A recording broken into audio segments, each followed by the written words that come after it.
sais, j'ai fait 26 ans à Sherbrooke, mais j'ai fait 7 ans comme directeur de service. Après ça, à l'École nationale comme DG, j'ai fait un autre 6 ans là. Mais mon côté, travailler avec un chien, même je ne pouvais plus parce qu'il y avait une incompatibilité entre mon travail de gestionnaire et aller sur le terrain. Tu sais. Donc, j'ai mis ça sur pause. Ben, moi, j'ai tiré à la plug j'ai pris ma retraite de l'École nationale. Là, j'ai revenu. Tu sais, j'avais fait dans les années 90. Pour ça, j'ai revenu dans les années 2013. Ben, regarde, Michel, tu le sais pas, mais on a commencé. Ah oui? Ah, ça fait plaisir. Fait tu sais, j'ai pas envie de regarder des notes que je me suis faites pour te décrire.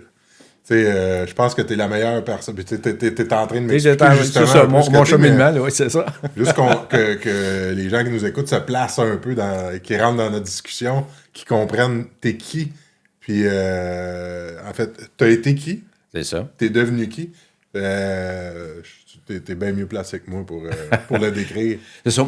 Moi mes origines, c'est évident, c'est le domaine de l'incendie. Donc, j'ai été préventionniste, enquêteur.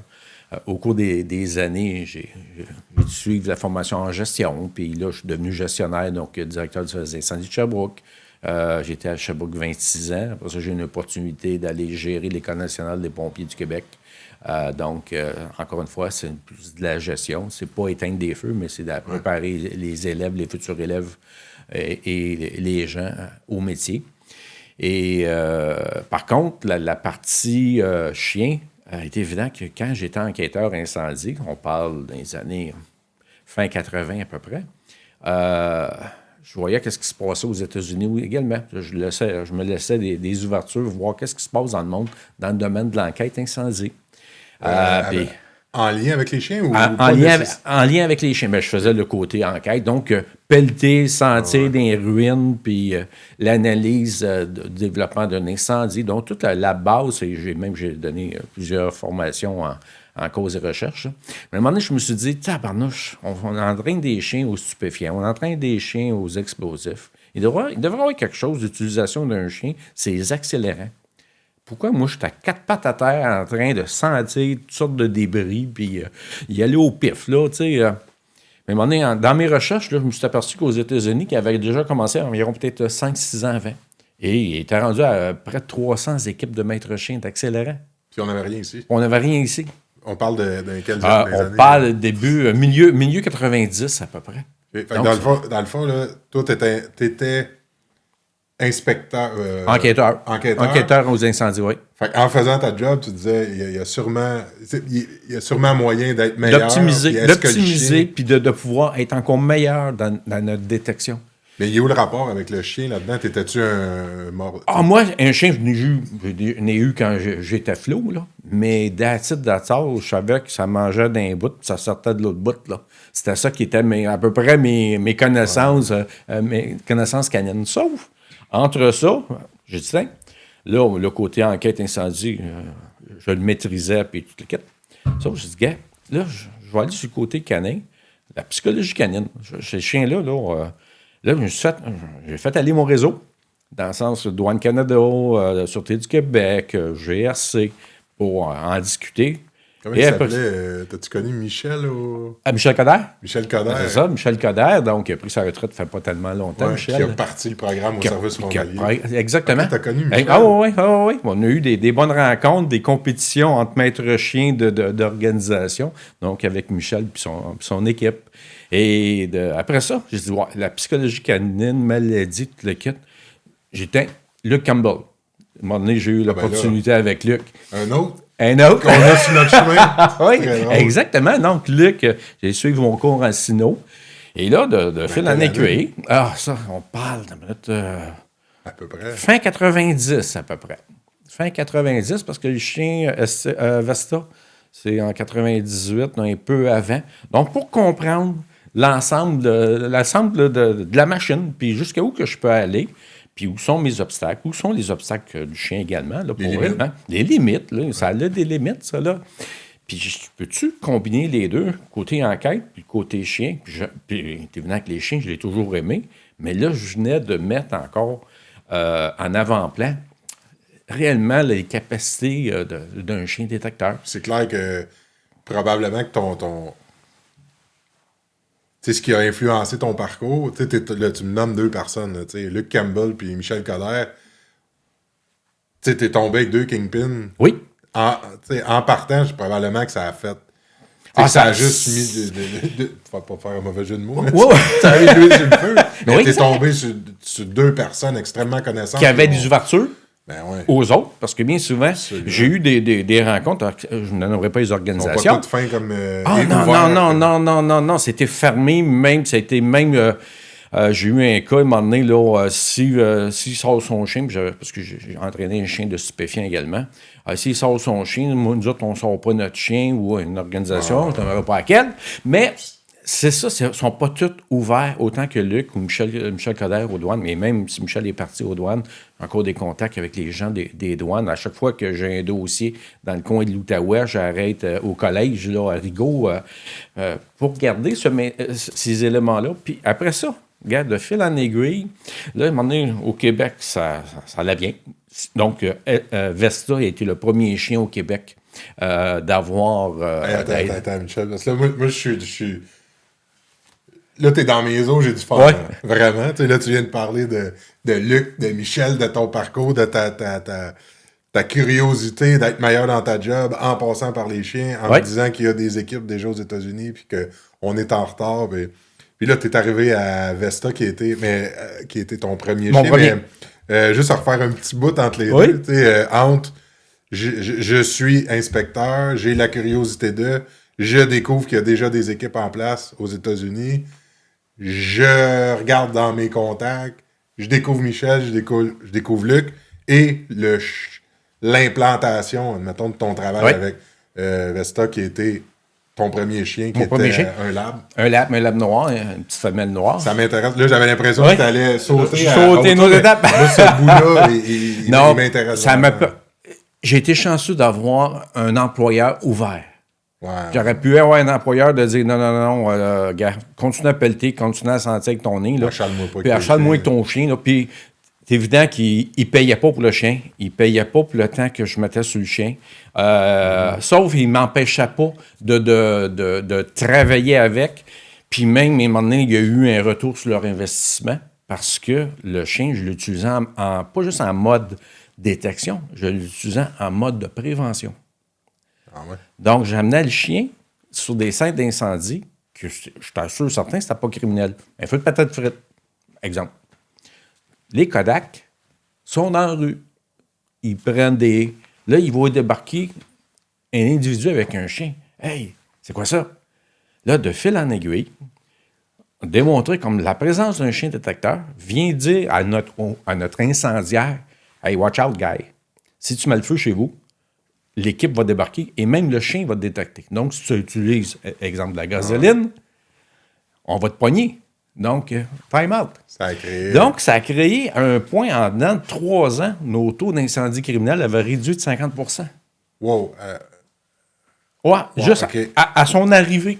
Juste par la présence. Juste ça la présence. Donc, mon employeur, qui est à la ville de Sherbrooke, et Jacques Deneau, malheureusement, qui est décédé aujourd'hui, il m'a donné cette opportunité-là de dire, Michel, gars, fais que ça avec ton chien. Par contre, on ne paye pas.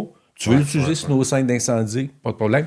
Tu veux offrir c'est pas Ville de Sherbrooke qui va offrir les services ailleurs, c'est toi, Michel Richer, si tu veux. Ça t'appartient. Moi, je dis, gars, on me donne cette possibilité-là, chaude dedans, là. Puis même, je savais que j'avais pas un retour sur ma job. C'est même pas j'étais syndiqué à l'époque, tout le kit, les règles. Regarde, ça, là. Mais j'ai eu un employeur qui était à la ville de Sherbrooke qui m'ont donné go, vas-y. Tu sais, quand on a la volonté. Hein? Oui. Tu sais, que ce soit dans n'importe, peu importe le projet. Tu sais, à partir du moment où il y a de la volonté, moi, je trouve ça. Très intéressant, tu sais, qu'il y ait une personne qui ait dit, malgré que ça puisse déranger, que ce soit un syndicat, un fonctionnaire, qui trouve, regarde, l'idée est bonne, je suis curieux, puis j'ai le goût de t'encourager. Quand on veut, il y a toujours moyen de trouver. Oui. Puis il ne faut pas arrêter, comme individu, il ne faut pas arrêter devant ces obstacles-là, par exemple. Il faut être réaliste, se dire jusqu'à où que je peux aller. c'est le premier obstacle, je pliais les genoux. C'est évident qu'aujourd'hui, au Québec, on ne parlera pas de chien. Là, tu sais. Donc, regarde, on y va étape par étape. Puis ça n'a pas été un long fleuve tranquille. Là. Non. J'ai bûché. Puis encore aujourd'hui, regarde, on est presque 30 ans plus tard. Puis faire reconnaître le travail d'un chien détecteur d'accélérant sur les scènes d'incendie, c'est assez difficile encore. Et puis, il y a différents éléments de loi, de règlement et également de volonté. C'est pas normal qu'aux États-Unis, il y a 300 équipes de maîtres chiens d'accélérants en fonction. Puis au Québec, on est 2. On est à 4 un peu. Il y en a 2 qui leurs chiens sont décédés. Mais puis c'est pas... Il y a environ 10 000 feux au Québec par année. Je fais pas 10 000 enquêtes là, avec le chien. Là. Puis c'est correct, je respecte également, mais les organisations qui ne veulent pas l'utiliser ou des règles comment je pourrais dire ça, syndicales, parce que la problématique avec le chien, ou même pour l'enquête incendie, du moment que l'incendie est terminé, l'enquête commence par les enquêteurs du service d'incendie, du moment qu'ils trouvent des éléments pouvant être criminels, et même un peu avant, pendant l'extinction, le dossier est transféré au service de police. Ah ouais. Donc, là, ça devient dans le code du service de police. Le service de police, au Québec, la majorité, c'est la Sûreté du Québec. Puis, il y avait un chien détecteur d'accélérant. Là, 8-10 ans à peu près, ils ont arrêté. Puis, depuis ce temps-là, ils n'en ont plus. Pour moi, personnellement, ça me fait mon bonheur. Pour la cause, non? Pour la cause, non. Pour moi, pour la business, oui. Ouais. Puis, mes autres clients, c'est les compagnies d'assurance. Donc, c'est pas tous les feux qui sont enquêtés ou presque, dépendamment à tel niveau. Mais les compagnies d'assurance, eux autres, avant de mettre un chèque de 1 million, 1,5 million, puis ils ont des limites. En fouillant une scène d'incendie, manuellement, on a des limites. On va faire passer le chien. Le chien devient un support à l'enquête. Puis si ça fonctionne, tant mieux. Ça fonctionne pas, tant pis. Au moins, on l'aura essayé. Donc, c'est mes deux sphères, le service de police que j'en fais. J'en fais pour des corps de police, mais également pour le privé, qui est les compagnies d'assurance. Mais si je reviens au point de départ, la motivation que tu peux avoir quand tu as un beau projet, tu vas chercher tes références à droite et à gauche, mais après ça, ça t'appartient. Ouais. C'est là, ça t'appartient. Tu peux dire, gars, on continue ou on continue pas. Ou on a un chien, puis on s'amuse dehors, puis on fait comme toute bonne vie de chien, mais c'est évident que ça permet là, de pouvoir mettre l'utilisation, le mettre en premier plan, la bête. Puis tu sais, je veux que tu reviennes, Michel, après, qu'on comprenne concrètement, c'est quoi ton travail avec le chien? Parce que là, on se parle, on prend pour acquis que peut-être tout le monde comprend de quoi on parle, mais je suis certain qu'il y en a qui il y en a. C'est intéressant, mais de quoi on parle, puis comment que le chien, c'est quoi sa job, puis comment le chien est impliqué. Mais exact. Je veux que tu reviennes avec ça. Mais je me permets un commentaire sur ce que tu viens de dire, c'est que d'intégrer un chien dans ton travail, ben, tu vis un peu... pour moi, c'est frustrant, sachant ce que le chien peut être avec son nez, entre autres, puis dans la relation, que ce soit pour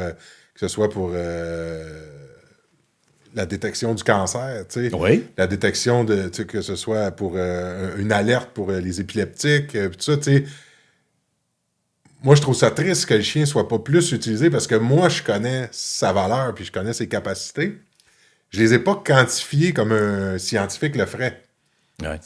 Mais pour faire des chiens, entre autres comme recruteur pour les services frontaliers pour les chiens, mais je le vois, le résultat. Je l'ai pas quantifié comme un scientifique le ferait, mais je sais jusqu'où on pourrait aller. À partir du moment où on utilise un chien pour le dépistage, pour le cancer, moi, je le sais, tous les bienfaits que ça peut apporter. Je sais la précision que ça peut apporter, l'économie en temps, en argent.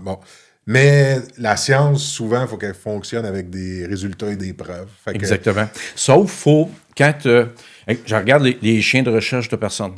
On a au Québec des équipes cynophiles, OK?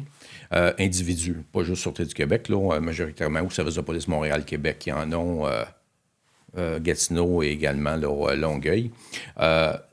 Par contre, il y en a qui mettent des heures et des heures à entraîner leur chien en recherche de personnes. Combien de fois qu'on les voit sur une intervention ou qui sont demandés sur ça, moi, je trouve ça frustrant. Par contre, qu'on met, comme dans certains pays, le civil peut entraîner son chien. Il est qualifié par l'organisation maître, qui est suivi parce qu'ils ont tout. Les gens ont peur de dire c'est quoi la qualité de chien? Va-tu passer à côté d'une piste qui ne devrait pas? Valide-les. Homologue les chiens. Puis après ça, c'est des équipes, une richesse sur le terrain. Là. Puis la volonté. La volonté, là. Tu sais, appelle-les à 2 h du matin, on a une recherche à faire là, avec ton chien. Là. Il va être à 2h10, il va être au poste de commandement. Là. Il va payer pour y aller en cours. Ah, il va payer. Il va payer. Ouais. Mais ce chien-là, ces chiens-là, pas juste en pratique, là, en validation, là. Ouais. Puis, je vais dire certains, là, c'est... Ouais. Mais ça, je trouve ça frustrant pour certaines. Moi, je pense que dans des contextes comme tu parles, c'est des administrations puis des gestions, des fois, qui sont trop lourdes, qui empêchent d'aller de l'avant avec des projets comme ceux-là que... C'est pas... On parle pas de millions de dollars, tu sais, qu'on peut brûler sur un projet pilote, là. Exactement. Tu sais, on a le désir, on a des gens qui veulent s'impliquer bénévolement, avec leur chien, bénévolement, pour prouver. Tu sais, j'ai été impliqué dans dans des projets de dépistage pour le cancer. Quand il était la question le COVID aussi. COVID. J'ai travaillé sur un projet. Je sais que le chien est capable de faire le travail. Oui. Fait que, tu sais, puis ça... Tu sais, l'implication que j'ai eue sur un projet n'a pas été... ça a été bénévole, puis ça m'a pas demandé d'investir... il n'y avait pas des milliers de dollars d'impliqués exact. Dans le démarchage, puis dans le test, puis dans le projet pilote. Mais je pense que des gestions qui sont trop lourdes des fois, puis des attentes des gestionnaires font qu'il y a des freins qui se mettent. Puis ça provoque dans le milieu également qu'il y a des équipes, il y a du monde qui monte des chiens, puis ils font de la scrap aussi, là. Ils font mal à la réputation. Quand c'est mal encadré. Quand c'est mal encadré. Si c'est sera encadré, puis tu aurais des règles de dire il faut que ton chien, à tous les 6 mois, à toutes les années, qu'il y ait une certification, etc. Donc, là, j'embarque-tu là-dedans, j'embarque pas, je vais me faire challenger au hall. Là, présentement, c'est un free-for-all où tout le monde peut se dire j'ai une équipe de détection explosif, stupéfiant, ou peu importe, mêler tout, là. Mais je pense que cet encadrement-là viendrait là, régulariser puis donner la chance aux maîtres et aux chiens de pouvoir performer dans leur milieu, faire ses preuves. Puis ces bêtes-là, là, les gens qui ont mis de l'argent et du temps là-dedans, puis moi, je regarde sur les nombres d'incendies que je fais par année. Oui, il y a je les trouve pas à 100%. Sauf quand j'en trouve une, là. Je n'ai fait une la semaine passée dans la région de Gatineau, là. Quand je suis sorti de là, je me paye. Quand j'ai même pas facturé encore, là, parce que j'étais encore sur l'adrénaline de la recherche puis la détection, qu'est-ce que mon nouveau a fait. La nouvelle a fait, je dis, hey, t'as vécu quelque chose. J'ai vécu quelque chose, puis à chaque scène, puis quand on parle de lecture, puis je reviens à la base avec Luc Campbell, en psychologie canine et autres, dit, à chaque fois, fais confiance à ton chien, puis sois capable de le lire. De lire dans ses expressions, positionnement de la queue, position. On est, pourquoi il fait cette réaction-là? Puis il ne faut pas se le cacher. Après chaque scène d'incendie, je me fais une rétrospective, moi, avec qu'est-ce qui a marché, qu'est-ce qui n'a pas marché. J'aurais-tu pu aller plus loin? Puis on vit dans des milieux, là, comment je pourrais dire ça, là, ici, dans ce temps-ci, à moins 20, moins 30, c'est pas la période idéale, sa détection, là. Ouais. Pour le chien et le maître. Ouais. Tu joues avec 6-8 pouces de glace sur les planchers, puis à un moment donné, le chien donne une indication, gratte un peu, l'assureur, ou peu importe, l'enquêteur dit non, moi, j'ai pas d'intérêt. Pourquoi que mon chien... Puis c'est arrivé, là, comme dernièrement, on se met les 4 pattes à terre, on sent le tapis, puis c'est gelé, là. Ça a fait un feu de 2-3 jours. C'est non, laisse-les faire. Bon, je regarde. Mais je ramène mon chien donne encore une indication sur le tapis, il y a un pouce de glace par-dessus le tapis.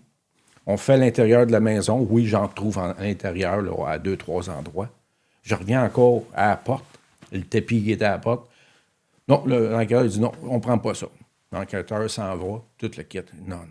Il y a de quoi? Il y a quoi? Coupe le tapis, mets ça dans un sac. J'ai 3 heures de route avant d'arriver à Sherbrooke. Il aura le temps de dégeler dans la valise. quand je suis arrivé à Sherbrooke, la première chose que j'ai faite, c'est pas de sortir le chien, c'est ouvrir le sac. Oh boy! J'ai formé le sac, je disais, là, j'aurais pas fallu jamais une allumette parce que. Là, t'avais pas besoin d'une confirmation du chien. Non. Puis là, c'est. Regarde, ouais. Là, ça me permet de dire, fais confiance en ton chien. Puis oui, il a passé là, il t'a donné une indication, t'as senti, t'as cogné un peu, t'as gratté ou t'as enlevé un morceau de glace, puis tu le pognes pas. Lui, il le pogne. Donc, fais confiance à ton chien. Ouais. C'est la première chose. Peu importe le domaine de travail, la discipline, là, tu as montré, tu as passé des heures, tu as fait de l'entraînement. Fais-y confiance. C'est drôle parce que quand tu me comptes ça, moi, il y a plein d'exemples qui me viennent en tête. Là. J'ai des images qui défilent dans ma tête, que ce soit des chasseurs avec leur chien. Fais confiance à ton chien. Ou comme chien de sang aussi, ceux qui vont traquer pour le gibier. Le chasseur va dire non, je l'ai vu, il est parti par là. Puis là, le maître chien, il dit ouais, mais moi, mon chien m'indique quelque chose par. Fais confiance à ton chien. Exact. Il y a peut-être il faut apprendre à travailler avec le chien, apprendre à travailler avec le vent aussi. Peut-être le vent a amené l'odeur. Là. On va le suivre, puis au pire, on reviendra sur le métier, faire confiance au chien.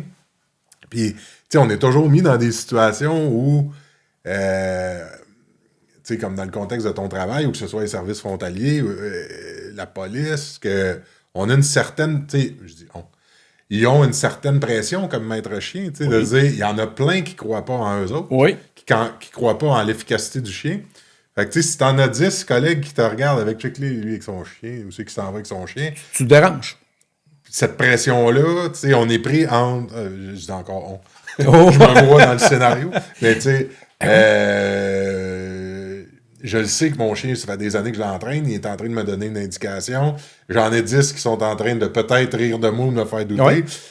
Si tout allait dans le même sens, puis que c'était vraiment appuyé comme méthode, on enlève une certaine pression, puis on aide à l'efficacité aussi. Oui, pour le travail. Puis je reviens à ton commentaire tantôt, à savoir de quoi qu'on parle.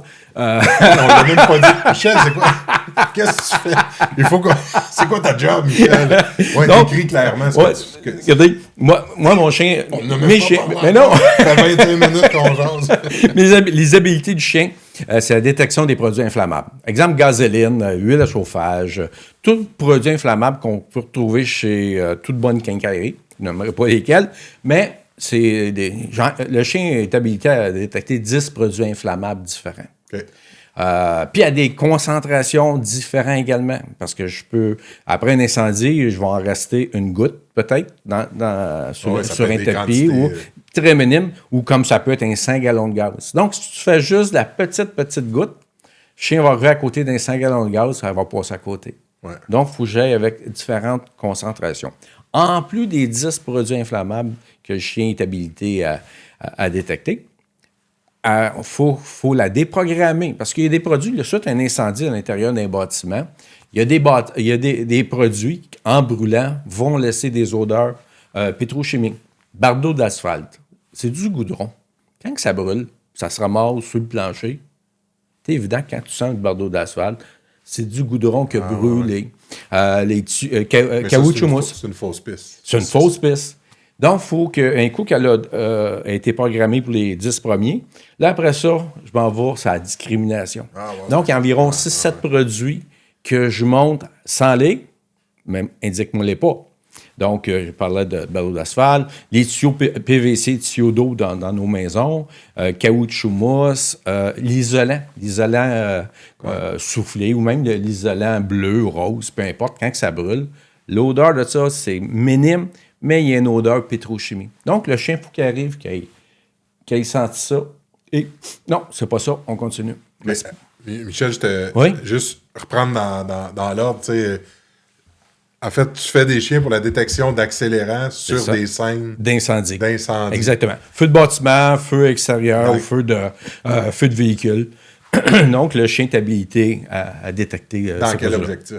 Dans l'objectif, c'est évident que c'est un outil à dire à l'enquêteur. Regarde, le chien donne une indication. Est-ce que le liquide qui est à terre ou que le chien a découvert, est-ce que c'est normal qu'il soit là?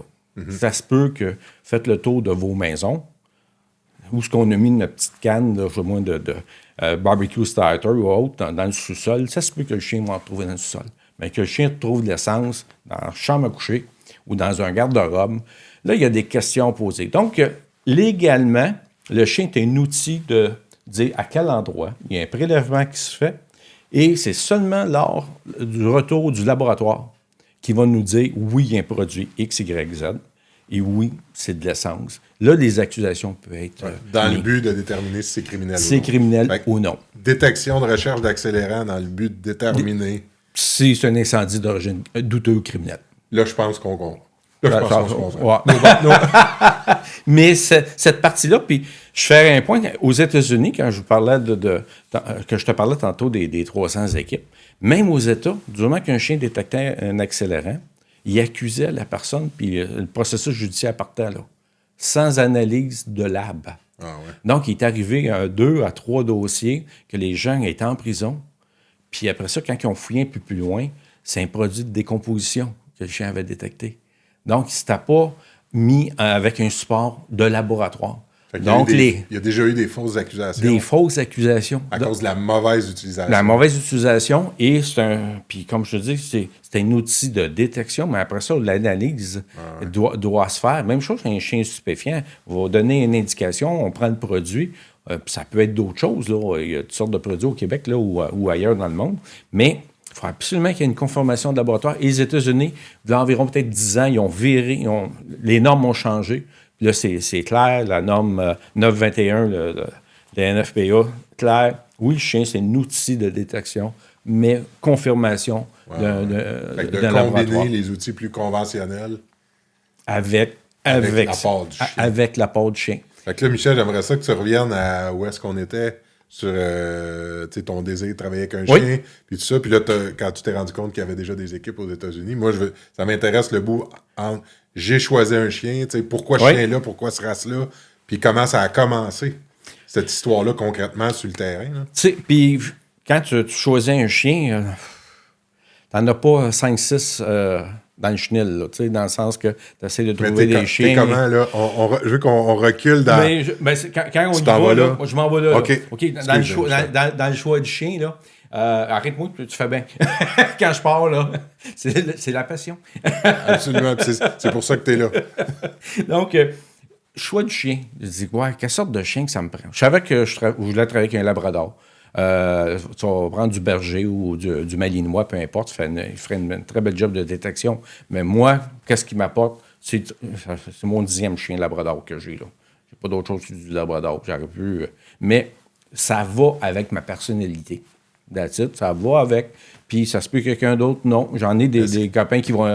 Là, ils veulent rien savoir, mais c'est du berger ou du malinois, Est-ce que Michel Coder a influencé ton choix? Non.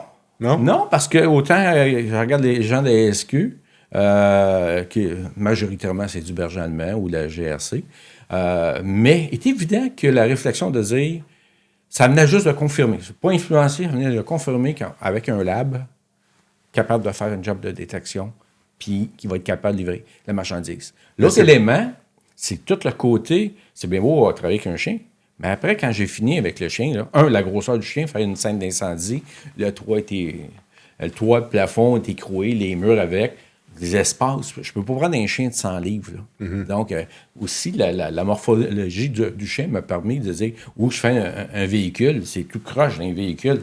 Donc, j'arrive avec un chien de 100-125 livres. Oublie ça, il va... Puis l'autre élément, il faut le nettoyer après. Il faut le décontaminer. Décontaminer un lab, là, il contient un berger allemand, là. Ouais. Tu brosses un peu plus, puis... Auto-nettoyer un labrador. Ouais. Donc, mon choix de labrador emmené à ce niveau-là. Puis également, j'avais aussi des enfants, j'avais des jeunes enfants. Ah ouais. Donc, je dis, l'affinité avec les enfants, parce que, oui, c'est le fun, le chien, ça a le job, mais 90%, il est dans la famille. C'est pas un chien que je mets dans le chenil, puis je vais le rechercher pour faire le travail, puis je le remets là. Mm-hmm. Il vit avec nous autres, il couche avec les enfants, puis c'est un chien de famille. Donc, cette affinité-là aussi est un élément important dans mon choix de race. Après ça, l'aptitude. Là, Michel, avec son équipe, de dire c'est quoi la meilleure performance, puis même avec une grille d'évaluation que Douane utilise.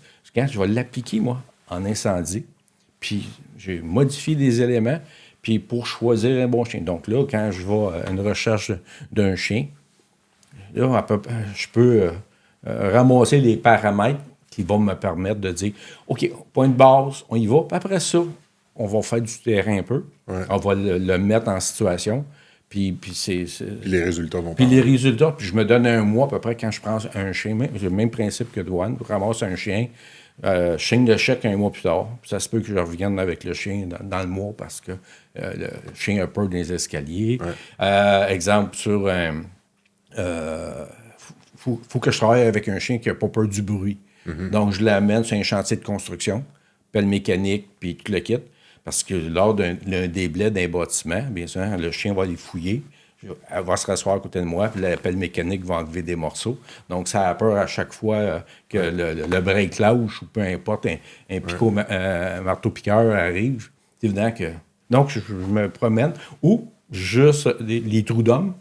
Il faut que le chien s'approche sur le trou d'homme pour sentir. Parce que si je mets de l'essence, par exemple, quand il va allumer, la première flasque qui va brûler, ça va être cet endroit-là, le plancher. Le plancher, je n'aurai plus. Donc, si le chien regarde le trou à 6 pieds et il ne veut pas s'approcher, non. Donc, dans le mois, ça me donne cette partie-là de pouvoir évaluer tous les paramètres de mon milieu. Puis après ça, de dire, OK, ça, c'est le bon chien, on y va. Comme la première, ça m'a pris 3 chiens avant pour dire non, je retourne à le chien. J'aime autant choisir le bon sujet. Puis il y a des chiens que, oui, je suis capable de ramener. Puis il y a des chiens, tu dis, c'est inné, surtout des chiens d'1 an. Là. La majorité, c'est des chiens d'1 an.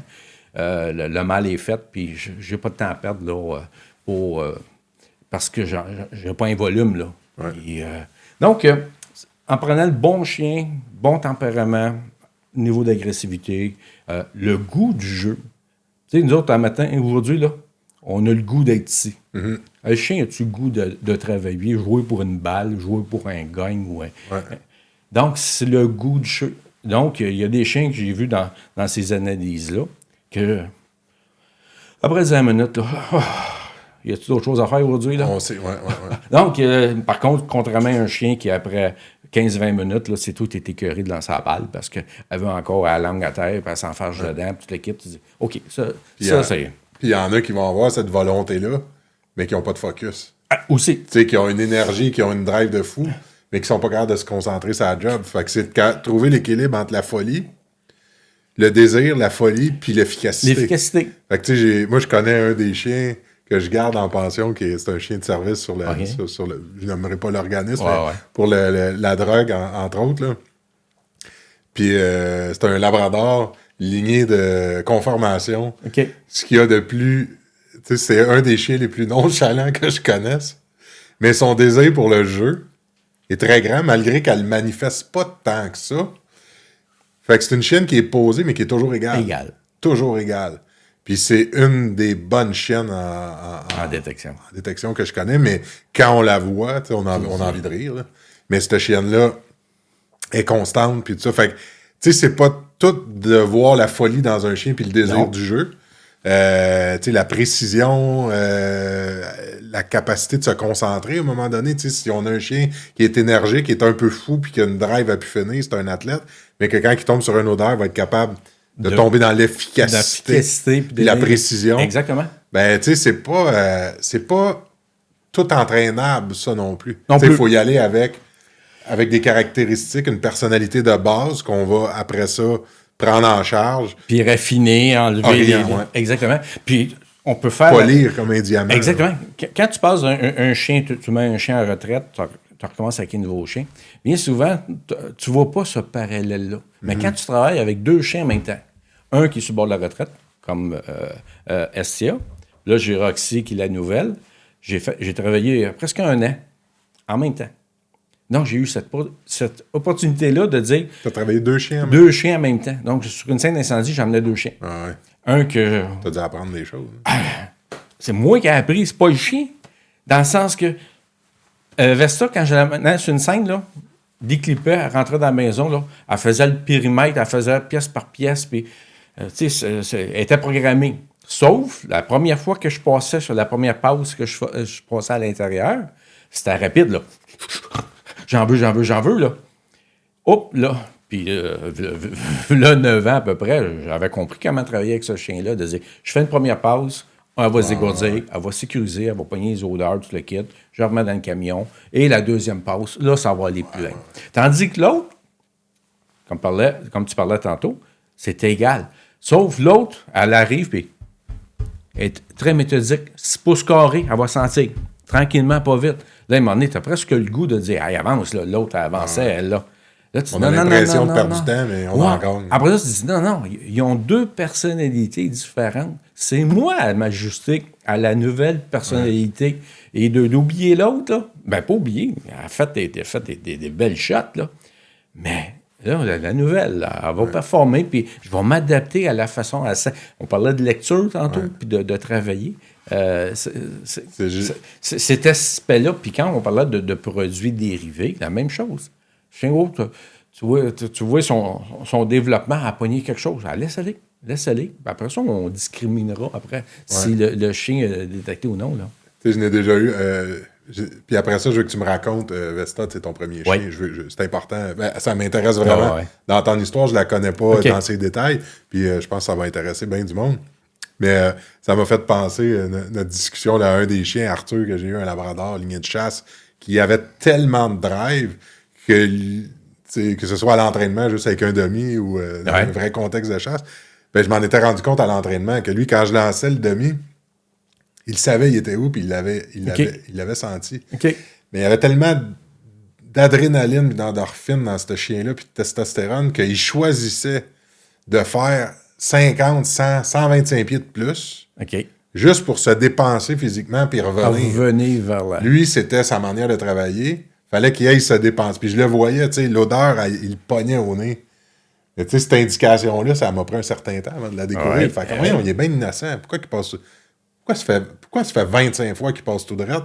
Puis là, pendant le processus d'entraînement aussi, tu te questionnes sur le vent, tu sais. Donc, je suis toujours à l'envers du vent. Comment ça se fait qu'il pogne? Tu sais, à un moment donné, je me suis rendu compte. Lui, c'était sa manière. Lui, il fallait qu'il se dépense physiquement pour après ça aller me donner mon anan à moi. Puis là, il est 17, là. Mais avant de me le confirmer, il avait besoin de son élan de folie de se dépenser physiquement. Exact. Vesta, Vesta. Donc, après le choix de mon premier chien, qui est Vesta, on a commencé à l'entraîner avec l'aide, puis avec mes connaissances, etc. Donc, Vesta, Labrador. Couleur noire, une femelle. Quel âge? Elle avait à l'époque 9 mois. Okay. Quand j'ai commencé à 9 mois. Parfait. Donc, l'entraînement a duré 1 an. Tu t'es fait aider? Comment tu t'es lancé là-dedans? Lecture, connaissance avec les gens des douanes, puis avec les connaissances avec Luke Campbell aussi également, là, avec la Sino, comprendre mais beaucoup de lecture personnelle. T'avais-tu contacté les Américains? Non, du tout. Okay. Non. OK, fait que toi, t'as commencé. J'ai commencé... les Américains, ça fait pas tellement longtemps. Enfin, environ peut-être, là, je t'en parlerai tantôt, là, mais environ peut-être 6-7 ans à peu près, là, j'ai des bons contacts, puis, parce que je vais faire homologuer mes chiens là-bas. Là, donc, avec Vesta, on a appris sur le tas tous les deux. Je ne veux pas se le cacher. Tous les deux, on a appris sur le tas à travailler ensemble, à comprendre l'utilisation du chien, à travailler au-dessus de près de 600 scènes d'incendie dans sa vie. Là. Mais il y a des scènes d'incendie, comme je mentionnais tantôt, c'était de la prévention.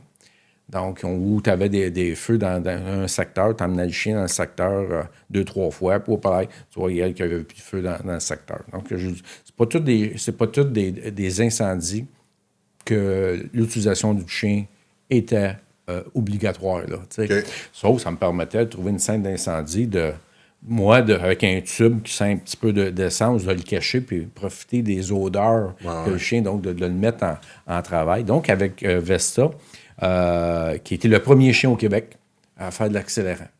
Et c'est également le premier chien à être nommé au Panthéon québécois des animaux. Donc, catégorie travail. Là, tu donnes beaucoup de crédit à Vesta, mais faut que il y a du crédit qui te revient aussi. Tu as été le premier chien, mais tu as été le premier à se lancer là-dedans. À se lancer, le courage de te faire critiquer, puis de mettre du temps. Mais quand tu as une passion, je me suis découvert une passion.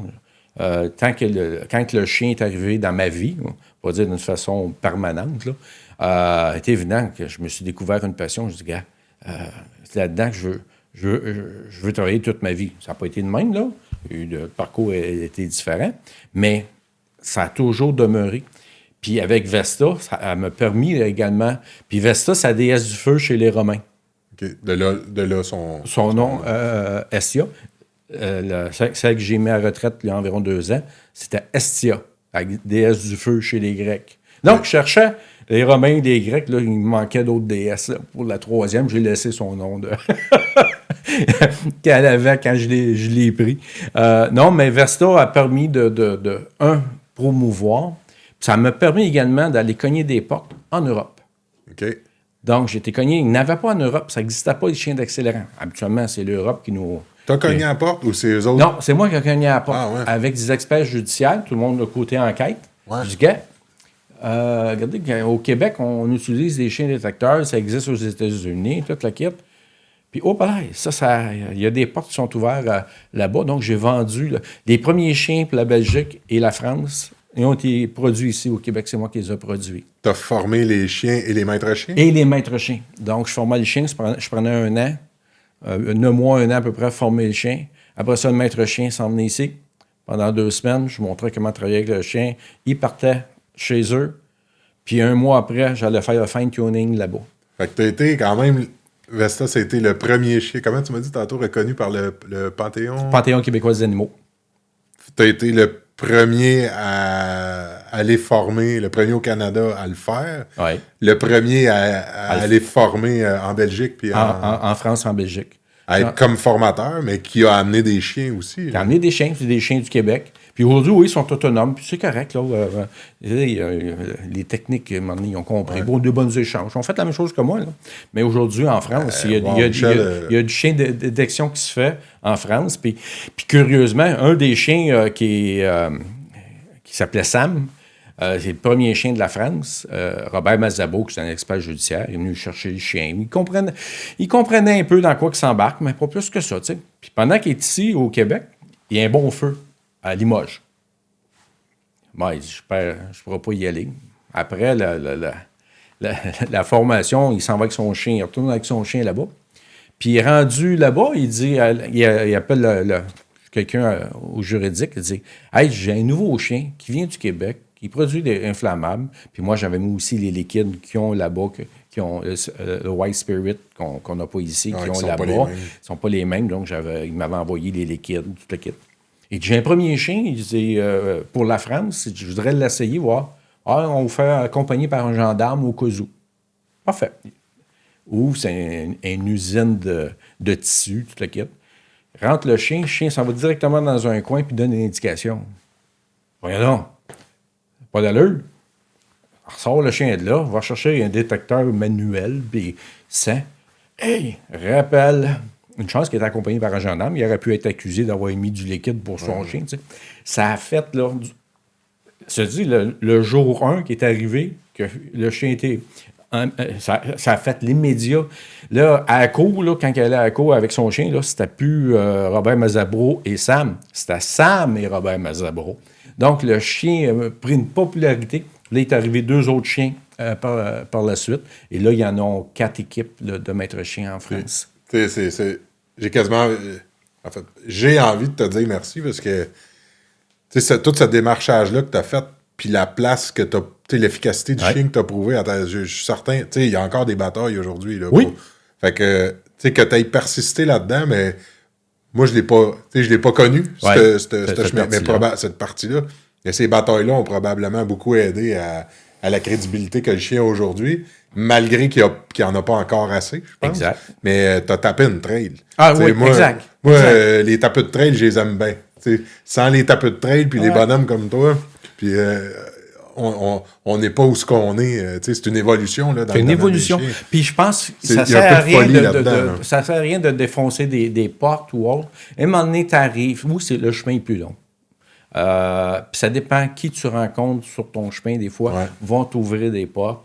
Puis il ne faut pas se le cacher. Puis nous autres, même comme humains, là, on parlait de peddler tantôt. Là. Oui, il y en a du peddler. Mm-hmm. On le voit dans tous les domaines. Donc, je pense qu'on a le devoir de dénoncer ces peddlers-là parce qu'ils nuisent à notre réputation et au développement de ces bêtes-là, des équipes canines. Donc, Vesta a fait son bout de chemin. Puis, après ça, j'ai eu un chien, j'ai entraîné sur les stupéfiants, parce que je faisais aussi les stupéfiants pour le service de police de Sherbrooke, douane dans ma région de l'Estrie. Parce qu'il n'y avait pas de chien dans le temps? Parce qu'il n'y avait pas de chien. Il faisait amener la Sûreté du Québec. Des fois, tu n'as pas disponible ou autre. Puis j'avais une très bonne relation avec les enquêteurs police parce que je faisais de l'enquête incendie avec eux autres. À un moment donné, ils m'ont dit « Hey, peux-tu me monter un chien? » Parfait. Sauf, ça m'a juste démontré comme quoi entraîner un chien de stupéfiant et un chien d'accélérant, c'est la même chose. C'est juste l'odeur qui change. Sauf la clientèle est différente. Le chien n'était pas tout à fait formé, puis j'ai eu des menaces de mort là, sur le chien et de moi-même. Là. Puis là, j'avais une jeune famille. J'ai dit, hey, j'embarque-tu là-dedans? Yeah. Puis à un moment donné, le message a passé. Il disait, cachez-la votre drogue, là, puis le chien n'en trouvera pas. Tu sais. Mais c'est pas réellement. Là, la pression est complètement différente. Un chien d'accélérant par l'humain, là, plutôt. Puis après ça, là, j'ai gradué au service d'incendie de Sherbrooke. Là, l'enquête, je ne touchais plus, mais mon chien Vesta était rendu. 10 ans, 9h30, 10 ans, donc elle tombait à la retraite. Là. Puis donc, le timing est bon entre le travail du chien. Mon chien de stupéfiant, je l'ai loué. J'ai loué le chien à un collègue qui faisait de la recherche au pénitencier. Puis après ça, j'ai continué du côté administratif, donc la gestion du service d'incendie. Fait que tu as eu une pause de chien? J'ai eu une pause de chien là, de 2007 à 2013, parce qu'après ça, j'ai fait 6 ans à la direction de service, j'ai fait 6 ans à l'École nationale des pompiers. Là, cette période-là, 12-13 ans, là, j'ai pas eu de chien. OK, il y a eu... Ah ouais. Ouais. Fait que c'était après Vesta. Après Vesta, il y a eu un break. Il y a eu un break. Okay. C'est ça, j'avais entraîné les autres avant mon arrivée en gestion. Puis... Après ça, quand j'ai pris ma retraite, par contre, de l'École nationale, bon, on fait quoi, là? Mon oncle, on fait quoi, là? Tu sais, on parlait de passion que j'avais début 90, à peu près, là. Non.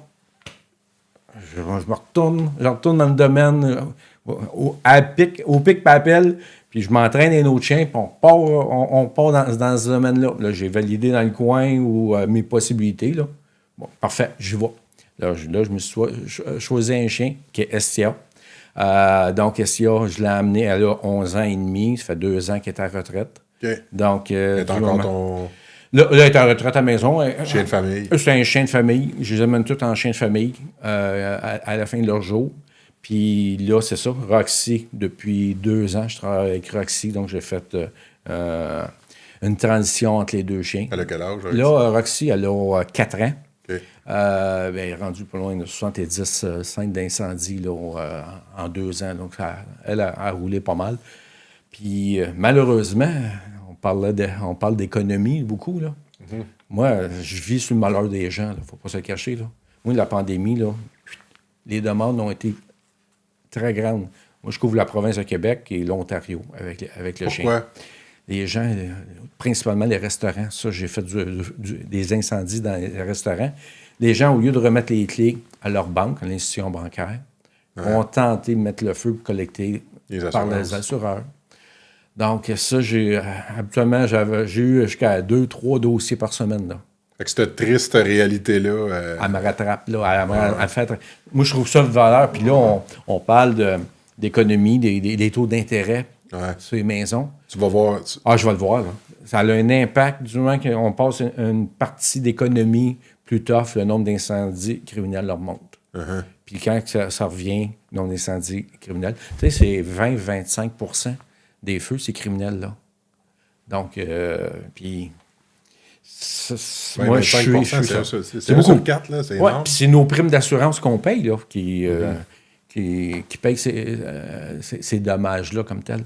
Mais des gens sont rendus à la fin de leur solution. On dit, gars, le tout pour le tout, on met le feu dedans, puis quand ils voient débarquer un chien en même temps, là, ça vient de changer. Là, on ne peut pas retourner en arrière, rebâtir la maison. Là. Mm-hmm. Donc, c'est pour ça que Roxy a fait beaucoup plus de mandats que même que Estia présentement. Dans le fond, tes clients, c'est les compagnies d'assurance Et les services de police. et les services d'incendie? Non, parce que les services d'incendie, dans la loi services d'incendie, du moment que c'est douteux criminel, doit le transférer au service de police. OK, fait que là, ça tombe automatiquement. Ouais, OK. Puis ça va même jusqu'à dire, on m'appelle, on dit, on sait qu'il n'y a pas d'accélérant dans la maison. On a des décès, là.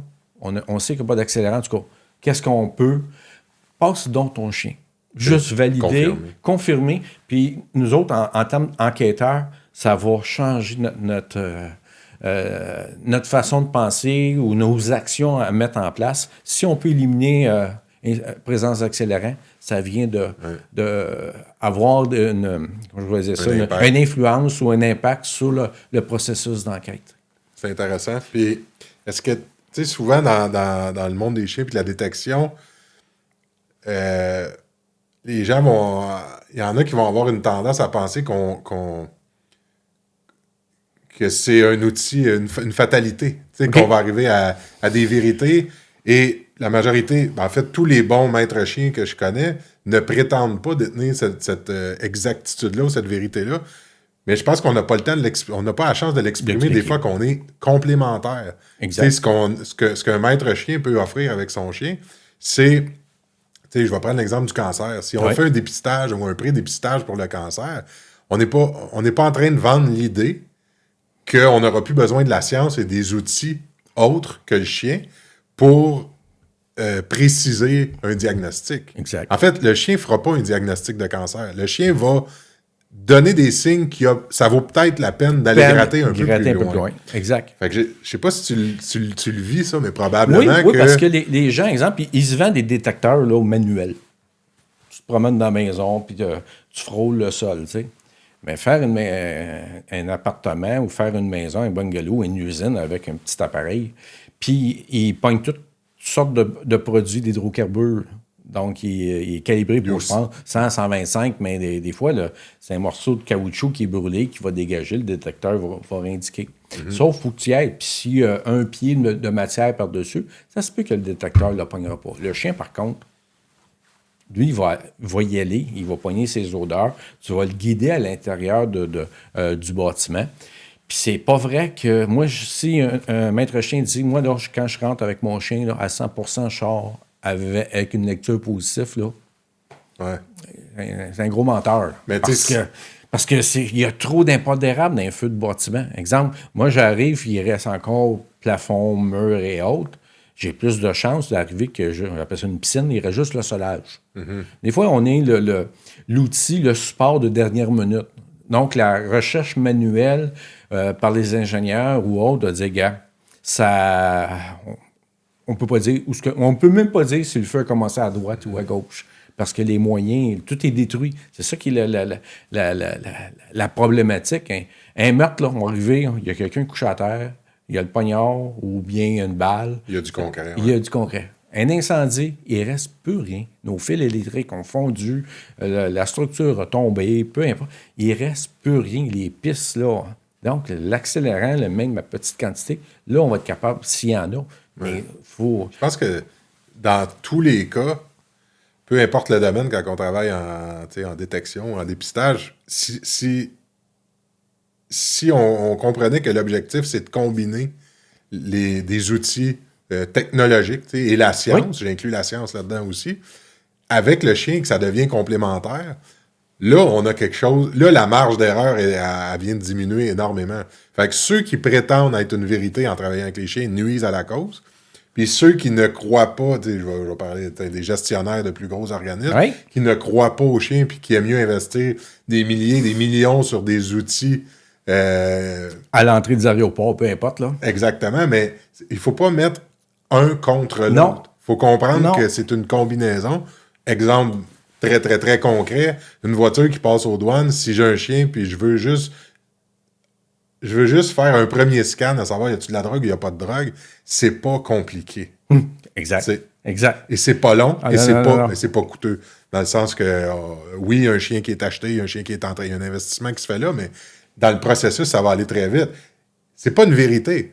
Sauf que le premier scan, il va il peut nous permettre de dire, ben regarde, fais juste ranger ton auto là, puis avec des outils différents, on va finir la job, puis Exact. on va être capable de s'appuyer pour aller Pousser encore plus loin. éventuellement. Exactement. Mais c'est quand on comprend que le chien est un outil complémentaire, et là, ça devient extrêmement bénéfique pour toutes ces causes-là. Tu sais, je reviens à... Tu sais, c'était la même chose. Le COVID, tu sais, si on avait les chiens... C'est prouvé que le chien est capable de le dépister et de le faire. Si on avait planté des chiens dans les aéroports juste pour... Ça veut pas dire que si le chien me donne un signal que automatiquement... J'ai le COVID. Mais on peut dire, on peut t'isoler puis on peut se préciser avec Pousser un un test. peu plus loin la... Mais ça a quand même été prouvé que les chiens étaient plus précis que les... comment ils s'appelaient, les fameux tests? J'oublie le nom, mais Colin. Les tests qui étaient... pas ceux qu'on prenait à la pharmacie. Non, les rapides, là... Je parle pas pas les tests rapides, les autres là, qui étaient plus précis. C'était confirmé que le chien était plus précis que ces fameux tests-là. Ouais. Fait qu'au final, OK, c'est peut-être pas le chien qui va donner le verdict final, mais il reste qu'il est plus précis que l'outil que vous déterminez puis sur lequel vous allez vous fier. Exactement. Puis je regarde, là, moi, avec le chien, là, quand je fais une bâtisse, là, mettons 30 par 40, là, un bungalow régulier, là, 30 à peu près, là, 3 heures, j'ai fini. Puis je le fais manuellement, comme enquêteur, je faisais à l'époque, là, c'était 3 jours. Wow. Mais c'est évident, entre 3 jours et 3 heures, est-ce que je coupe du temps supplémentaire? Possible. Est-ce que... Possible. C'est C'est un obstacle. C'est-à-dire, pour un gestionnaire, c'est favorable, mais le gars au terrain qui pèle, lui, il m'enlève, le chien m'enlève du temps supplémentaire, là. Ouais. Au lieu de passer la journée... Tu devais vivre avec le... Je vais vivre avec les individus. Puis est-ce que, dans un autre ordre d'idée sur ce sujet-là, dans l'efficacité, tu sais, est-ce que 3 jours au pic par appel par un homme pas de chien est aussi efficace que le 3 heures? Je vais te dire non. Parce que ça se peut que je pèle, ça se peut que pendant que j'enlève les débris ou autre, hey, mettons, ça fait une journée, fin de la journée, là. Prends-les pas 3 jours, prends juste une journée. Fait une journée, tu es dehors à pelleter, enlever la glace, enlever les débris, puis tout le kit. Ça se peut qu'il y a des morceaux que tu vas mettre sur le tas de vidange, là. C'est là qu'est l'odeur, là. Tandis que le chien va l'amener à bons endroits. En fait, ce que tu es en train de dire, c'est que la fatigue, qui est normale à un moment donné, peut influencer. Il peut influencer. Par contre, le chien, lui, il est mindé. J'ai un dossier que j'ai fait à Trois-Rivières, un bar connu de l'époque. C'est un 3 étages, il ne reste plus rien. On arrive, on rentre avec le chien. Le chien indique que dans le grillage d'entrée, s'il y a de l'eau qui se ramasse là pour nos bottes, à donner une indication là. Oh, voilà, ça part bien. On fait l'intérieur. Là, c'est à Saint-Valentin. En plus de ça, je ne me rappelle plus des années, début 2000 à peu près. Je m'en vais dans le milieu du bâtiment. Là, il y a 2 étages qu'il n'y a plus. C'était à ciel ouvert. Le chien arrive au milieu, donne une indication. Là, avec le service de police, un ingénieur commence à enlever des morceaux, ramène le chien, encore une indication. Puis là, elle m'amène directement sur un plancher. Là, on enlève toute la quincaillerie de ventilation, cuisson, tout le kit. Ramène le chien là, puis là, les autres sont à 4 pattes à terre, sentir sa tuile céramique. Puis la tuile céramique est collée directement sur le béton du plancher. Là, ils sentent. « Hey, Michel, ton chien, on va pas de la marde, là. Il n'y a rien. » Amène une hache, n'importe quoi, casse la tuile céramique. Puis ça, c'est un feu qui datait de 3 jours à peu près, au mois de février. Casse la tuile céramique, une hache, lève la tuile céramique, l'odeur d'essence est arrivée. Donc, nous, comme humains, avec nous, on aura passé à côté. Donc, c'est arrivé, oui, il y a eu un feu d'incendie criminel, c'était dans la cuisine. On avait pogné dans l'entrée, donc dans le grillage de l'entrée. Donc, ça a permis aux enquêteurs de poursuivre avec leur dossier puis d'accuser. C'est une preuve de dire, gars, puis si le chien n'aurait pas été là, jamais on aurait trouvé ces accélérants-là. Là. Jamais, là. Le nombre de chiens qu'il y a présentement qui vont aider à ce type de cause-là, en fait, ces chiens-là devraient appartenir à qui? Admettons qu'on veut que ça se développe puis que ça prenne de l'ampleur, l'utilisation du chien puis que ce soit une manière de faire qui devienne quasiment un incontournable. Oui. Est-ce que c'est les services C'est qui... Ils devraient être où, ces chiens-là? C'est évident que la Sûreté du Québec a le monopole au niveau d'enquête, puis c'est eux autres qui vont également porter main forte aux autres corps de police, Gatineau, qui n'ont pas d'équipe en enquête incendie ou autre. C'est évident que la Sûreté du Québec sauf ça en prend plus qu'un. Fait que dans le fond, si je comprends bien ce que tu me dis, c'est si la Sûreté du Québec allait de l'avant avec un programme comme ça de chiens pour le dépistage d'accélérants, on aurait déjà un premier step important de fait. Fait que la Sûreté du Québec est un joueur important. Important. Oui, c'est important. Puis je parle contre moi là, quand je parle là, parce que c'est. Oui, parce que s'il rentre un chien. S'il rentre là, moi, mon volume descend. Mais pour la cause. Pour la cause et pour la question de fiabilité, mais ça en prend plus qu'un, ça c'est sûr et certain, parce que à 10 000 feux par année à peu près, un maître chien, puis ce qui est arrivé deux fois, c'est minimalement un par... Eux autres, à l'époque, c'était presque un par jour. Donc, tu brûles le maître chien. Ouais. Puis c'est soir, fin de semaine et autres. Donc, ça prend minimalement, pour le Québec, là, minimalement 5 chiens là, à peu près là, pour couvrir le nombre d'enquêtes et le support aux services de police limitrophes ou partenaires, les 30 autres services de police qui existent. Pourquoi ça lève... Quand ils ont eu Malcolm, il y a peut-être 12 ans à peu près, 12-15 ans, qui ont eu le premier chien. Donc, c'est le maître chien qui est écœuré. Là, le gars. Il a vendu le chien même. Il a acheté le chien de la sûreté puis il l'a vendu à quelqu'un d'autre, mon collègue qui travaillait avec moi. Donc, on a eu Malcolm jusqu'à la fin de ses jours. Là. Mais à un moment donné, lui, il n'en pouvait plus là.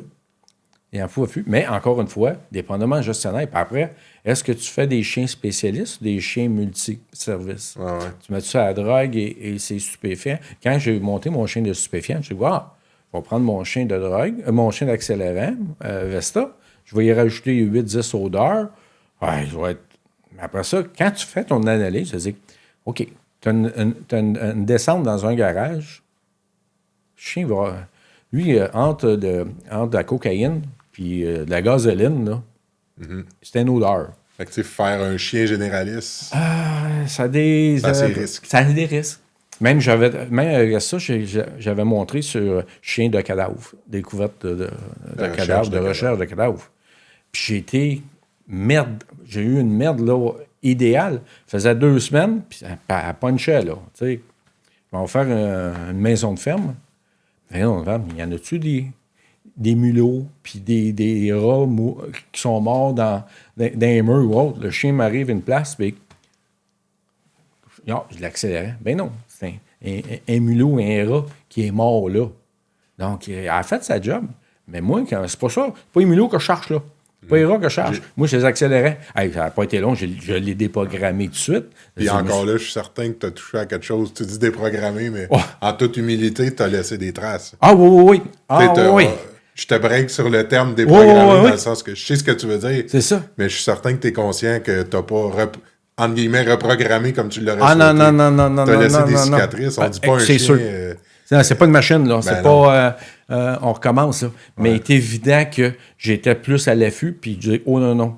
Avant de choisir le mixage d'activités, allons dans... Puis comme avec les produits non compatibles à l'essence ou autre, que je fais les 6-7 odeurs, ça me permet 2 choses. Ça permet le chien de donner une bonne indication, puis les produits que je veux pas qu'elle détecte, ça me permet de faire des analyses ou des prélèvements qui n'arrivent pas au laboratoire. Un test au laboratoire, c'est 1000 $. Donc, si j'arrive sur une scène d'incendie, le chien donne 2, 3, 4 fausses alertes. Envoyer ça au laboratoire, ça coûte 5000 $ le laboratoire. Ça revient, c'est du goudron, c'est du plastique, c'est pas d'accélérant. Donc, moi, ça m'a permis de pouvoir raffiner son type d'activité en enlevant les odeurs. Puis c'est pas long, le chien, là. Quand il a acquis ses 10 odeurs, j'amène les odeurs que je veux pas. Son premier réflexe, c'est quoi? C'est de l'indication. Donc, moi, je suis en renforcement positif pour les 10 odeurs, mais j'ai tombé un petit peu un peu plus raide pour les autres. Mais à un moment donné, elle a compris que, voyons donc, tantôt, ça, il n'en veut pas. Là. Puis je recommençais une deuxième fois, une deuxième run. Puis là, deuxième run, elle sent, puis elle te regarde. OK, on continue. Tu fais la troisième run, là. OK, on continue. C'est fini. T'as tellement une belle... Tu sais, là, on parle de chien de dépistage, mais ce que tu viens de dire, c'est tellement une belle application du travail entre... C'est une belle application de la punition. Oui. C'est dans le sens que cette punition-là, pour ne pas me détecter certains produits, elle va, une fois que tu as puni ce comportement-là, puis que le chien va t'avoir acheté 2-3 regards, tu vas pouvoir y confirmer que de ne pas y aller, c'est ce que tu souhaites. Exact. Fait que, tu sais, c'est comme un bel exemple concret d'une belle utilisation bénéfique de la punition dans la bienveillance avec un objectif qui est clair. Ouais. Puis en analyse plus loin, c'est que quand...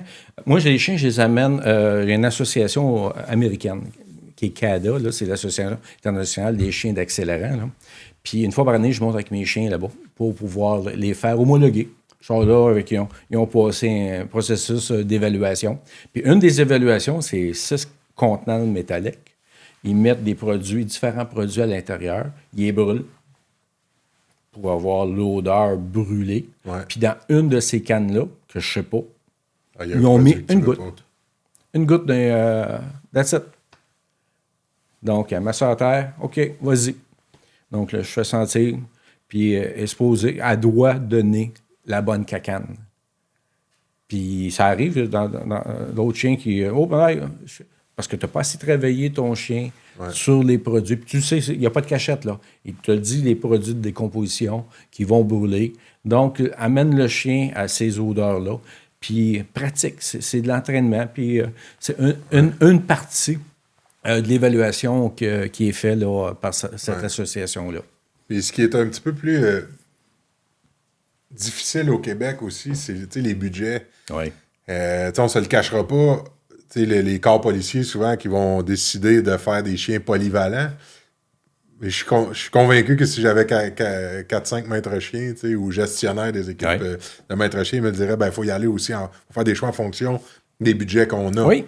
Fait que, c'est peut-être mieux dans leur cas de prendre la décision de prendre du berger allemand ou du malinois, qui va être un excellent chien polyvalent. Exact. Mais si on avait les budgets qu'il y a dans d'autres pays ou dans d'autres provinces, je pense qu'au Canada, c'est assez semblable. C'est semblable. Mais on pourrait perfectionner des chiens puis accepter l'idée que on a des chiens spécialisés. On n'a pas juste des généralistes. Mais ils doivent, à leur défense, les corps policiers doivent vivre avec des budgets. C'est le budget, oui. Puis à un moment donné, avoir 10 généralistes, budgétairement parlant, c'est peut-être une meilleure décision pour le budget, je parle, pas dans les résultats, que de risquer, le gestionnaire, à un moment donné, qui risque de l'argent dans son budget pour dire, je vais monter 3 équipes de chiens spécialisés, il va être scruté à la loupe aussi, puis on va s'attendre à des résultats. Fait que ça nuit un peu au développement. De la présence des chiens. Puis c'est l'intérêt du maître chien. Moi, aller faire, en tout cas, moi, je suis pas un gars de bois. Donne-moi un chien, aller fouiller, chercher quelqu'un dans le bois, là. C'est pas ton dada. Pas mon dada. Donc, moi, une scène d'incendie, par contre, de l'extérieur, je vais avoir la lecture de dire « Oh, le feu vient 2e étage, secteur 4 ou à droite. » Parce que c'est mon domaine. Mm-hmm. Tu prends quelqu'un, par contre, que dans le bois, il est à l'aise, puis faire de la recherche en forêt, mais faire une scène d'incendie, ça pue. Ça, là, il y a plein de poussière, ta face toute noire. Là, à ce temps, les règles de santé et sécurité au travail, on est obligé de porter des appareils respiratoires. Mm-hmm. C'est évident, pour l'humain, avec un appareil respiratoire, tu ne pognes pas les odeurs. Mm-hmm. Donc, le chien vient donner encore une confirmation. Là, les personnes qui disent « Ah, les chiens, vous maltraitez les chiens parce qu'ils sentent des produits qu'on ne devrait pas. » C'est prouvé, même des études américaines, qu'il n'y a aucun chien qui a eu un cancer ou a développé une maladie causée par... pour sentir à l'intérieur. Il n'y en a pas dans le domaine. Puis il y a différentes raisons. Un, c'est la durée. Puis moi, en matière de sécurité, on parlait du chien, là, je l'aime bien. Puis quand je retourne, j'ai fini mon mandat avec le chien, là, je veux qu'il soit opérationnel puis pas me rembourser chez le vet. Donc, toute la question de sécurité du chien avant de partir, sécurité des lieux, Est-ce que la structure est encore... Est-ce que l'électricité est encore dans le bâtiment? Chien se manier sur un fil électrique encore actif qui est dénudé, est évident. Ou juste les produits qu'on trouve à l'intérieur. Si je trouve de l'eau de Javel, ou je trouve où il y a eu l'eau de Javel qui est éparpillée lors de l'intervention, ou du chlore, le chien vient sentir. C'est évident que je viens de finir un chien. Mais en termes de maladie, cancer ou autre, il n'y a aucune étude encore au States, puis je prends eux autres comme exemple parce qu'il y en a plus, il y aurait eu beaucoup plus d'incidences. Mais à un moment donné aussi, là, les extrémistes qui nous empêchent de tout faire, puis ça se relate avec les chiens. De toute façon, il va toujours avoir un détracteur qui va te dire qu'on est en train de... C'est encore plus frileux quand on parle d'animaux que d'humains. Qu'un humain aille se scraper à vie sur une scène d'incendie, ça va être moins critiqué que si on prend un chien. Puis, même, il y a des organismes qui sont critiqués parce qu'ils ont des chiens d'assistance. À un moment donné, je pense qu'il ne faut pas s'arrêter à ça. Exactement. C'est clair que si je vois, quand je vois des chiens, quand j'ai vu les chiens, quand il y a eu dans le World Trade Center, des chiens qui travaillent dans les débris, c'est clair que ces chiens-là mettent quelque chose à risque, leur santé, leur vie, à la limite, mais l'humain aussi peut le faire, la cause est noble, puis... à un moment donné, il ne faut pas s'empêcher de vivre puis de travailler pour des détracteurs. Mais moi, j'ai compris qu'il va toujours en avoir. Exact. Puis à un moment donné, l'humain prend des risques. Le chien, on l'amène dans des risques qui sont le plus calculés possible. Mais si on ne fait rien, il n'arrivera rien. Puis on n'évoluera pas non plus. Exactement. Là, il y a un minimum à faire pour la sécurité du maître, la sécurité du chien. Après ça, c'est toute la décontamination, donc enlever les produits, la poussière ou autre, donc il y a un lavage de museau jusqu'à queue.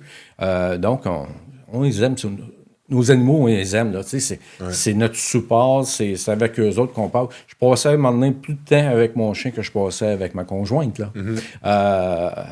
On va faire un mandat à Val-d'Or. C'est évident que c'est 8 heures monter, 8 heures venir, le temps. Donc, c'est du temps que je prends avec le chien.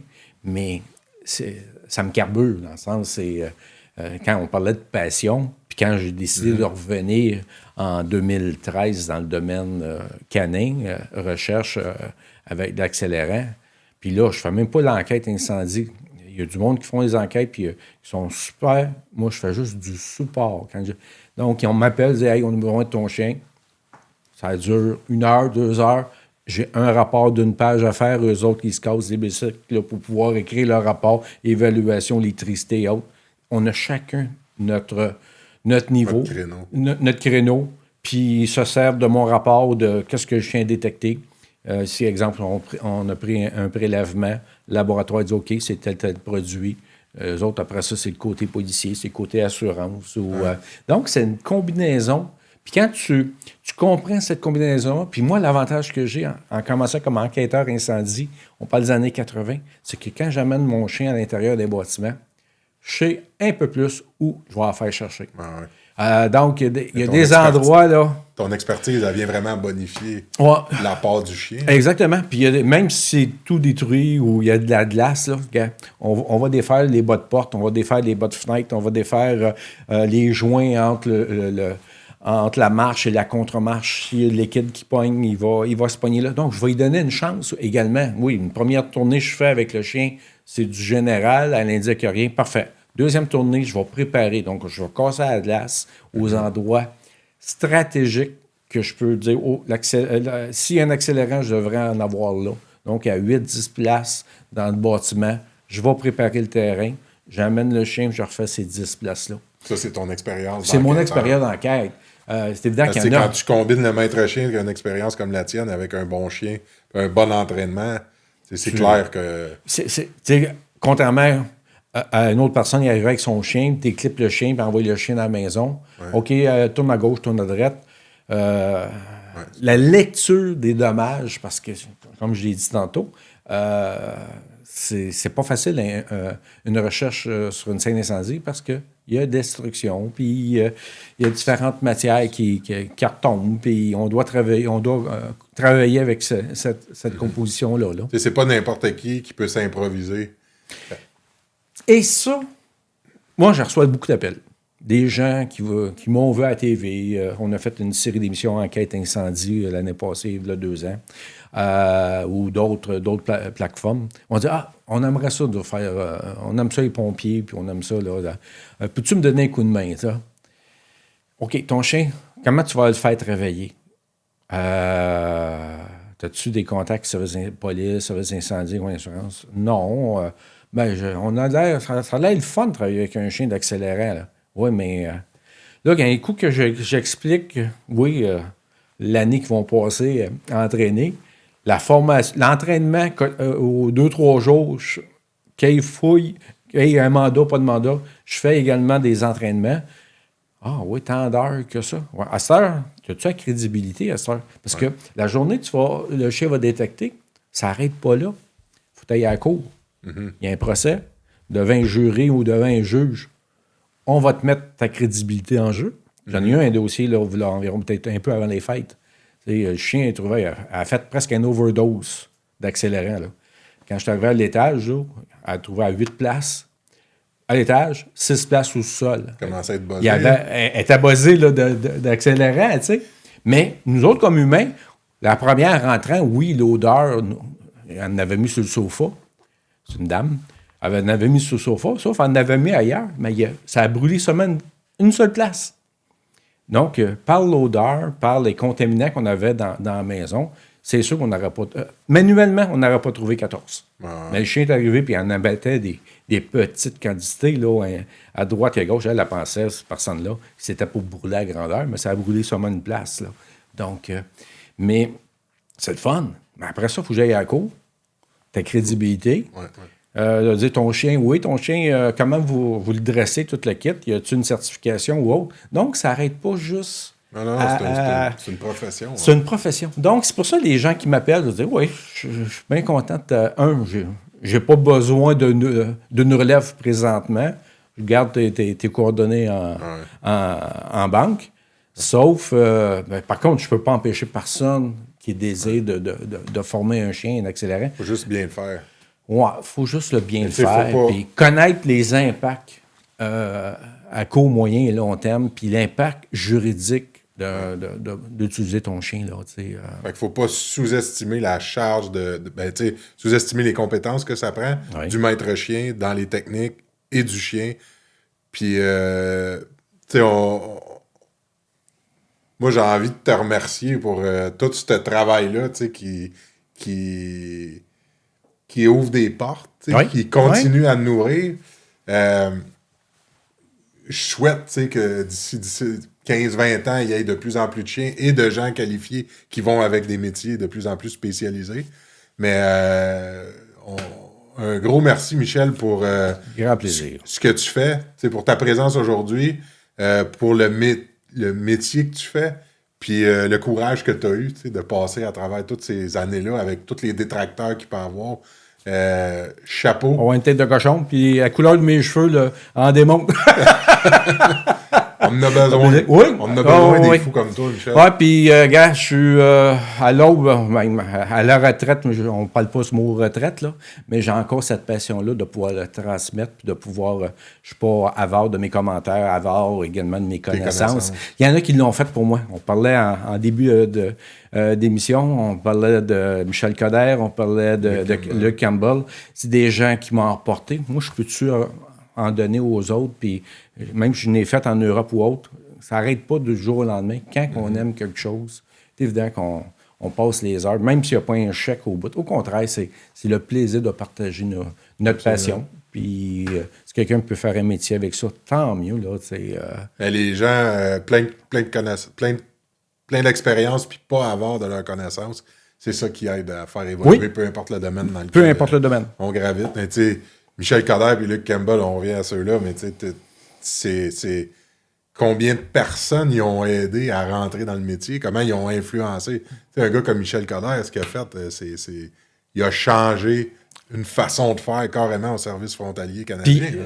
Exactement. Lui-même et également. Grâce aux chiens. Et grâce aux chiens. Puis ses collègues qu'on travaillait avec. Absolument. T'sais, si ça aurait été une personne très fermée, c'est évident. Les connaissances que j'ai eues avec d'autres maîtres chiens là, de douane, ça aurait été fermé. On faisait nos entraînements ensemble. Je trouvais une bâtisse, puis lui, il cachait les accélérants, moi, j'allais cacher sa drogue. Puis, tu sais, mais c'est évident qu'à la tête de ces organisations-là, si quelqu'un est très fermé, ça va rester fermé.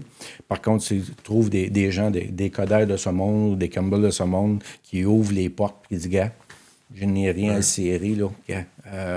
Après ça, prenez ce que vous avez à apprendre. Puis ça, on évolue. Chaque personne évolue dans son domaine. Puis c'est pas facile de tout le temps. Avec les chiens, j'ai l'impression qu'on est tout le temps en train de se justifier. Oui. Tu sais, par exemple, les services frontaliers, c'est un organisme gouvernemental au fédéral. C'est clair que le gouvernement qui est en place, s'il change, ben ça a une influence sur tout le restant. Puis il y a des fois où je pense qu'ils ont l'impression de retomber un peu à zéro. Exact. Et que tout est à reprouver encore parce qu'il y a un ministre qui a changé, qui a eu une influence sur un gestionnaire. C'est pas facile avec les chiens. C'est une gestion de 4 ans. Moi, c'est pas au niveau fédéral. J'ai connu au niveau provincial, au niveau municipal encore plus. Mais des changements. Mettre en place, là, aux 4 ans, ça peut changer, là. Dépendamment de la volonté, l'idée que les élus, là, peu importe le palier. Mais aux 4 ans, on évolue. Puis on sait dans le 4 ans, le timing d'amener un dossier, de ne pas amener un dossier. Ouais. Donc, on a cette influence-là que. Puis on le sait, tu sais, douane, on parle de douane, mais c'est évident que c'est jamais acquis. C'est jamais acquis pour les 20 prochaines années, ça va développer ou autre. Puis moi, je regarde dans mon domaine la même chose, c'est pas acquis. On doit continuer, mais gars, je pense que... Mais ça avance. Ça avance. Ça avance. Ça avance. À toutes les fois que ça progresse, ben, ça peut reculer, dépendamment des gestionnaires et des ministres qui sont là, mais ça avance toujours plus que ça régresse. Exact. Fait que, tu sais, d'année en année, on gagne des points. Il faut juste démontrer les bons coups. Ouais. Bien souvent, les gens s'attardent sur les mauvais coups, mais il y a des bons coups. Faut c'est difficile de tu sais, ils font une saisie aux douanes où je fais un dossier d'accélérant. Des fois, c'est difficile d'aller devant un média et de dire « c'est grâce à mon chien que Mme X a été condamnée ». Mais si on peut le faire d'une façon diplomate, par respect, il y a moyen de souligner les bons coups puis de dire « gars, grâce aux 4 pattes, là, ça a venu nous... Tu parlais de mandat de 4 ans. Il faut comprendre aussi qu'un mandat de 4 ans, quand tu veux mettre en place des maîtres chiens et des chiens, là, c'est court. Ah, c'est gros. C'est très court. C'est 2 ans. C'est 2 ans. Être capable de faire tes preuves et de justifier à un gestionnaire de budget que ton idée était bonne, c'est risqué. Oui, c'est risqué. C'est très risqué. Fait que bref... Si tu le fais pas... Si tu es dans ta zone de confort puis tu fais rien, il n'y arrivera rien. Exact. Il y en a des assez fous pour le faire. Exact. Ben, assez fous. Bref, on ne tombera pas trop dans la politique.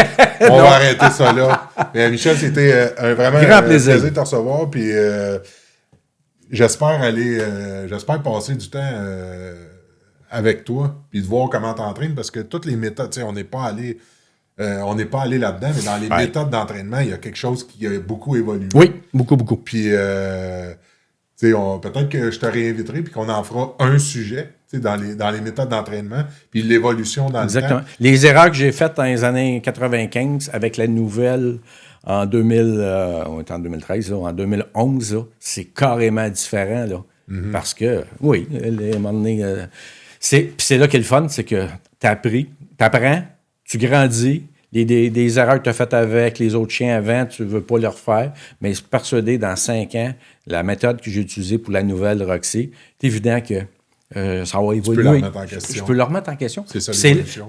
C'est ça l'évolution. Il faut se remettre en question. Oui. Fait que, tu sais, puis pour conclure, je demande aussi à ceux qui écoutent le podcast d'être un peu indulgents. Je le sais qu'ils aimeraient ça, voir des chiens.